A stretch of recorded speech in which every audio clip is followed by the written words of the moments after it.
Subscribe చేసుకోకుండా video చూడడం వీడియోకి హానికరం మరియు ఛానల్కి ప్రమాదకరం. లైక్, కామెంట్, షేర్, సబ్స్క్రైబ్ ఛానల్ని డెవలప్ చేస్తాయి. చెన్నై నుంచి 32 కిలోమీటర్ల దూరంలో కరికాట్టు కుప్పం అనే గ్రామం ఉంది. ఆ ఊరి ప్రజలు సముద్రంలో చేపలు పట్టేవాళ్ళు. 2004 డిసెంబర్ 6న ఒక పెద్ద సునామీ వచ్చింది.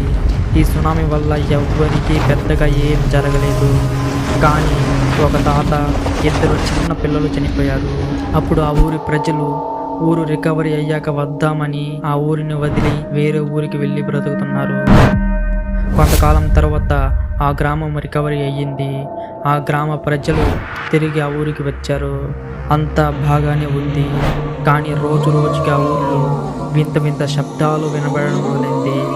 ఇంకొంతమంది సునామీలో చనిపోయిన ఆ తాతని చూసినట్టు, అదేలాగా ఆ చిన్న పిల్లలు వాళ్ళు చదివిన స్కూల్లో ఆడుకుంటున్నట్టు చూశారు అని చెప్తున్నారు.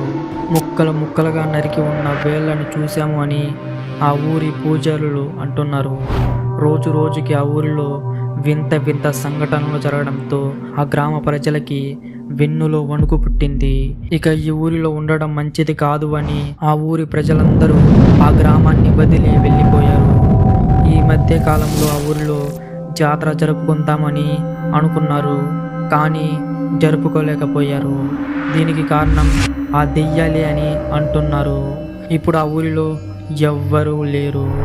ఇలా ఏదైనా పాడుబడ్డ ఇల్లు, మనుషులు ఎక్కువగా నడవని ప్లేసులు ఉంటే అక్కడ దెయ్యాలు తిరుగుతున్నాయి అని 4-5 కట్టుకథలు చెప్పి చెప్పి ఏమీ లేని చోటుని దెయ్యాలు ఉన్న చోటుగా మార్చేస్తారు. ఈ వీడియోలో దెయ్యాలు నిజంగా ఉన్నాయా? ఒక మనిషి చనిపోతే నిజంగా దెయ్యాలుగా మారుతారా? అసలు దెయ్యాలు ఉన్నాయి అనడానికి ఆధారాలు ఉన్నాయా? అసలు దెయ్యాలే లేవు అనడానికి ఆధారాలు ఉన్నాయా? ఈ వీడియోలో చూద్దాం. Hello everyone, this is AK.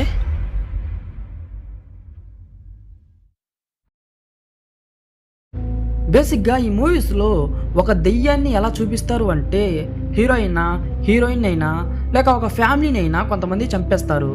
అలా చనిపోయిన వాళ్ళు ఆత్మలుగా వచ్చి ఎవరిదైనా సెట్ అయిన బాడీలో దూరి వాళ్ళని చంపిన వాళ్ళ మీద ప్రతీకారం తీర్చుకుంటారు అని మోస్ట్ ఆఫ్ ద మూవీస్ కాదు, అన్ని మూవీస్లోనూ అలానే ఉంటుంది. మీకు నచ్చిన బెస్ట్ హారర్ మూవీ ఏంటో కమెంట్ చేయండి. అంతేకాదు కొంతమంది యూట్యూబర్స్ కూడా గోస్ట్ హంటింగ్ అని పాతబడ్డ బంగ్లాలకి, పాతబడ్డ ఇళ్ళకి వెళ్ళి అక్కడ దెయ్యం ఉంది అని కొన్ని నాటకాలు వేసి దెయ్యం ఉంది అని నిరూపిస్తారు. నిజం చెప్పాలంటే అక్కడ దెయ్యాలు లేవు. అక్కడ కొంతమంది చనిపోయి ఉండొచ్చు, కానీ వాళ్ళ ఆత్మలు దెయ్యాలు అయ్యి తిరుగుతున్నాయా అంటే లేదు. ఈ గోస్ట్ హంటింగ్ చేసే వాళ్ళు ఫేక్ చేస్తున్నారు, కానీ ఆ వీడియోస్ని చూసే ఆడియన్స్ మాత్రం నిజంగానే అక్కడ దెయ్యం తిరుగుతుంది అని నమ్ముతున్నారు, ఫిక్స్ అవుతున్నారు, అయ్యారు కూడా. అసలు ఈ మూవీస్లో చూపిస్తున్నట్టు నిజంగానే నిష్కారణంగా చనిపోయిన వాళ్ళ ఆత్మలు దెయ్యాలుగా వస్తాయా రావా? అసలు ఇప్పుడు దెయ్యాలు ఉన్నాయా లేవా అని చూద్దాం. ఫస్ట్ మనం సనాతన ధర్మం ఏం చెప్తుందో చూస్తే, దేవుణ్ణి నమ్మే ప్రతి వాళ్ళు దేవుడు ఉన్నాడు అంటే దెయ్యం కూడా ఉందని చెప్తారు. గరుడ పురాణం ప్రకారం ఒక మనిషి ఏదైనా జరిగి చనిపోతే కర్మకాండ జరిగిన తర్వాత యమభటులు వచ్చి యమలోకానికి తీసుకువెళ్తారు. ఆ తర్వాత అతను చేసిన కర్మను బట్టి అతనిని స్వర్గానికి పంపాలా లేక నరకానికి పంపాలని నిర్ణయించబడుతుంది. ఈ మధ్యలో మనిషి ఆత్మ దెయ్యంగా మారడం అనేది జరగదు, విపరీతమైన శక్తులు రావడం అనేది కూడా జరగదు. భగవద్గీతలో ఒక శ్లోకం అయితే ఉంటుంది, చెప్తాను వినండి. యయేనం వేత్తి హంతారం యచ్చైనం మన్యతే హతం ఉభౌ తౌన విజానితో నాయం హంతిన అన్యతే. ఆత్మ ఇతరులను చంపును అని అనుకునేవాడు, ఆత్మ ఇతరులచే చంపబడేది అనుకునేవాడు ఇద్దరు అజ్ఞానులే. నిజానికి ఆత్మ ఎవరిని చంపదు, ఎవరి చేతను చంపబడదు. భగవద్గీత 2:19లో ఉంటుంది. అర్థమైందా?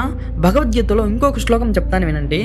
వేద వినాశినం నిత్యం యయేన మజమవ్యయం కథం సపురుష పార్థ కం ఘాతయతి హంతికం. భగవద్గీత 2:21లో ఈ శ్లోకం ఉంటుంది. అర్థం ఏంటి అంటే, ఓ పార్థ, ఆత్మ అనేది నాశనం చేయబడలేదు, నిత్యమైనది, పుట్టుక లేనిది, ఎన్నటికీ మార్పు చెందనిది అని తెలిసిన వ్యక్తి ఎవరినైనా ఎట్లా చంపును? ఎవరినైనా చంపడానికి కారణం ఎట్లా అవ్వగలడు? శ్రీకృష్ణుడు ఇక్కడ ఒక మాట వాడాడు చూడండి. ఆత్మ ఎన్నటికీ మార్పు చెందనిది, అర్థమైందా? ఆత్మ అనేది ఆత్మలాగే ఉంటుంది తప్ప ఆత్మ దెయ్యంలాగా మారడం, విపరీతమైన శక్తులు రావడం జరగదు అని అర్థం చేసుకోవచ్చు. ఎందుకంటే బ్రతికున్నప్పుడైనా చనిపోయిన తర్వాతైనా ఆత్మ ఇతరులను చంపదు, గుర్తుంచుకోండి. భగవద్గీతలో 18:65లో శ్రీకృష్ణుడు ఇలా చెప్పాడు, మన్మన భవ మద్భక్తు మధ్యాజి మాం నమస్కురు మామే వైశ్యసి సత్యం తే ప్రతిజాని ప్రియోసి మే. ఎల్లప్పుడూ నన్నే స్మరించుము, నా పట్లే భక్తితో ఉండము, నన్ను పూజించము మరియు నాకు నమస్కరించము. ఇలా చేయడం వలన నీవు తప్పకుండా నన్నే చేరుకుందువు. నేను నీకిచ్చే వాగ్దానం ఇది, ఎందుకంటే నీవు నాకు చాలా ప్రియమైన వాడివి. శ్రీకృష్ణుడు అర్జునుడికి చెప్పాడు. ఈ శ్లోకం ఆధారం చేసుకుని ఒక విషయం చెప్తాను వినండి. మన లైఫ్లో దేవుడిని పూజిస్తే దెయ్యాలు ఉన్నాయని ఆలోచన ఎందుకు వస్తుంది? దేవుడు ఉన్నాడు కానీ దెయ్యం లేదు, ఇది గుర్తుపెట్టుకో. దేవుడిని పూజించు, ఇలాంటి పిచ్చి నమ్మకాలు పోతాయి. ఒకవేళ దెయ్యాలు ఉన్నాయని నువ్వు అనుకున్నా దేవుని పేరుని స్మరించు, అన్నీ పోతాయి. ఇది సనాతన ధర్మం గురించి. తర్వాత క్రిస్టియానిటీ గురించి మాట్లాడితే బైబిల్లో కొంతమందికి దెయ్యాలు పట్టాయి అని, వాటిని యేసుక్రీస్తు వెళ్ళగొట్టాడు అని కొత్త నిబంధనలో చూడొచ్చు. ఇప్పుడు మీకు ఒక డౌట్ రావచ్చు, బ్రో అయితే చనిపోయిన మనుషులు దెయ్యాలుగా మారి వస్తారా అని. యేసుక్రీస్తు నిజంగానే దెయ్యాలని వెళ్ళగొట్టాడు. కానీ మీకు ఈ దెయ్యాల గురించి తెలియాలి అంటే ఫస్ట్ లూసిఫర్ గురించి తెలియాలి. దేవుడు భూమి సృష్టించక ముందు ఆకాశాలని సృష్టించి దేవదూతలను కూడా సృష్టించాడు. అందులో మొదట లూసిఫర్ అనే ఒక దేవదూతనే చేశాడు. లూసిఫర్ అనే పదానికి అర్థం తేజో నక్షత్రము. దేవుడు లూసిఫర్కి అన్ని దూతల కంటే ఈ సృష్టిలో ఉన్న దానికంటే ఎక్కువ సౌందర్యాన్ని లూసిఫర్కి ఇచ్చాడు. దేవుడు లూసిఫర్కి ఎక్కువగా శక్తిని కూడా ఇచ్చాడు. అదేలా జ్ఞానాన్ని ఇచ్చాడు కంపేర్ టు మిగతా దూతలు. ఇలాంటి ఎన్నో అద్భుత శక్తులు దేవుడు లూసిఫర్కి ఇచ్చాడు. దేవుడు లూసిఫర్ని అన్ని దూతలకి లీడర్ని చేశాడు. దేవుడు అంటే లూసిఫర్కి చాలా ఇష్టం. అదేలా దేవుడికి లూసిఫర్ అంటే చాలా ఇష్టం. కానీ ఆ ప్రేమ అనేది ఎక్కువ కాలం ఉండలేదు. కోట్లాని కోట్ల దూతలు దేవుడిని ఎలాగైతే పూజిస్తున్నారో నన్ను కూడా అలానే పూజించాలి. దేవుని సింహాసనం కంటే నా సింహాసనం పైన ఉండాలి అని దుర్బుద్ధి దేవుని మీద అసూయ కలిగింది. లూసిఫర్ కొన్ని దూతలకి మాయ మాటలు చెప్పి యామార్చి తన వైపు తిప్పుకుని ఒక సైన్యంగా చేసుకుంది. కొంతకాలం తరువాత లూసిఫర్, దేవుడు, దేవదూతలు ఒక సభలో ఉన్నప్పుడు లూసిఫర్ మనసులో ఉన్నది చెప్పింది. లూసిఫర్, దేవుడు ఇద్దరు మాటల యుద్ధంలో దిగారు. లూసిఫర్కి కొన్ని దూతలు కూడా సపోర్ట్ చేశాయి. అప్పుడు దేవుడు లూసిఫర్ని కొట్టి చేతిని కత్తిలా చేసి లూసిఫర్ని పొడిచి దేవుడు లూసిఫర్కి ఇచ్చిన సౌందర్యం, జ్ఞానం అంతా తీసేసి నరకంలో పడేస్తాడు. కొంతకాలం తరువాత దేవుడు భూమిని సృష్టించి ఆదాము అవ్వలని పరీక్షిద్దామని ఏదేని తోటలో వదిలేస్తాడు లూసిఫర్ని. ఈ లూసిఫర్ని అందరూ సాతాన్ లేక సైతాన్ అని అంటారు. సాతాన్ మార్గంలో నడిచిన మరికొన్ని దూతలు కూడా సాతానుతో కలిసి భూమి మీదకి వచ్చాయి. యేసుక్రీస్తు దెయ్యం పట్టిన వాళ్ళకి విముక్తి కలిగించింది కూడా ఈ సాతానులనే. మనిషి చనిపోయి ఆత్మగా మారి దెయ్యంగా మారి మరొక బాడీలోకి వెళ్ళడం అనేది జరగదు. విపరీతమైన శక్తులు రావడం కూడా జరగని పని. యేసుక్రీస్తు దెయ్యం పట్టిన వాళ్ళ దగ్గరికి వెళ్ళినప్పుడు ఆ దెయ్యాలు ఇలా అంటాయి.